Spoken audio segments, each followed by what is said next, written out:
house. And if I don't steal it, someone else is gonna steal it. Hi, I'm Qasim, and I have a dream that one day I'll be telling my kids the stories of me visiting every country in the world. But today, doing this video, I'm sacrificing that dream. And if you want to know why, stay with me and I will tell you. But for now, let me tell you the story of my people. 500 Palestinians who today are forced to evacuate their homes, the ones they've been living in for decades, so some settlers can board on some planes and come take these houses that they don't own. Jacob, you know this is not your house. Yes, but if I go, you don't go back. So what's the plan?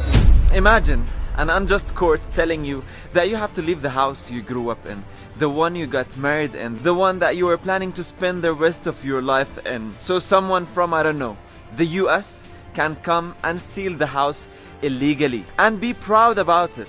أنا يعني بعرفش وين بدي أروح يا زلمة. أنا كل ذكرياتي هون. أنا طفولتي هون، فتوتي هون، شبابي هون، دراستي هون، مدرستي من هون، تخريجي من جامعة من هون، تجويزي وأولادي من هون، كلهم بهذا الدار.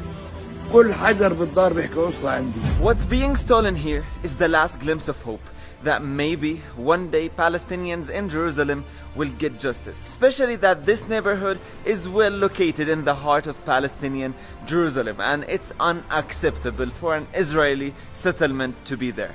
And I had to tell this story today because for some reason international media decided to stay silent.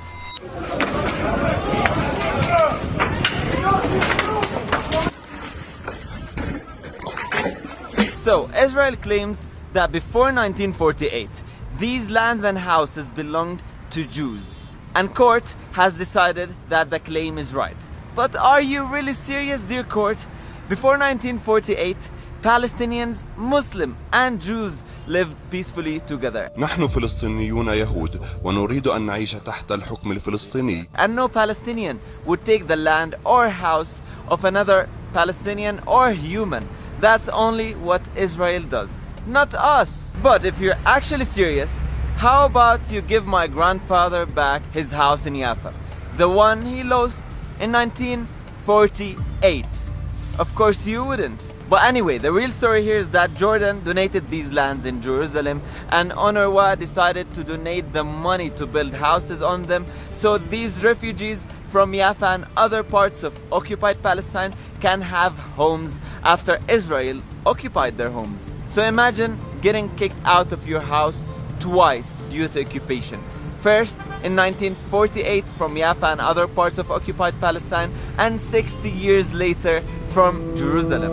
هذا بيتي، هذا بابي.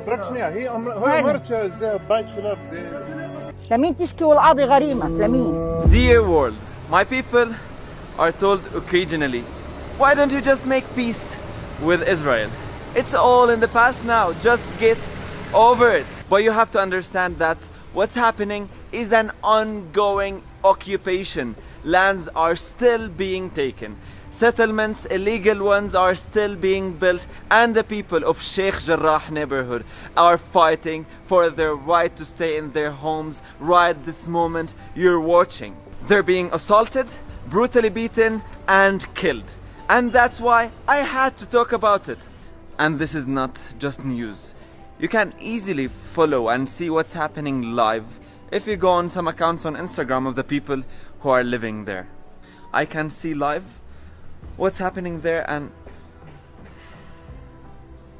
you can easily see the brutality of the Israeli army and forces. And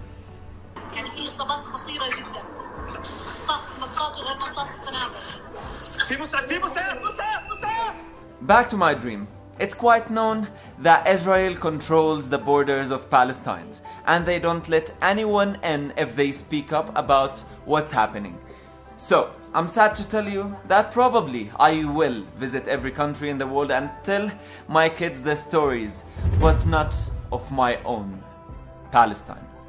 So please, if you're watching this, share the story. Don't underestimate the power of social media. Let the world know what's happening and use the hashtag #SaveSheikh Jarrah. Thank you.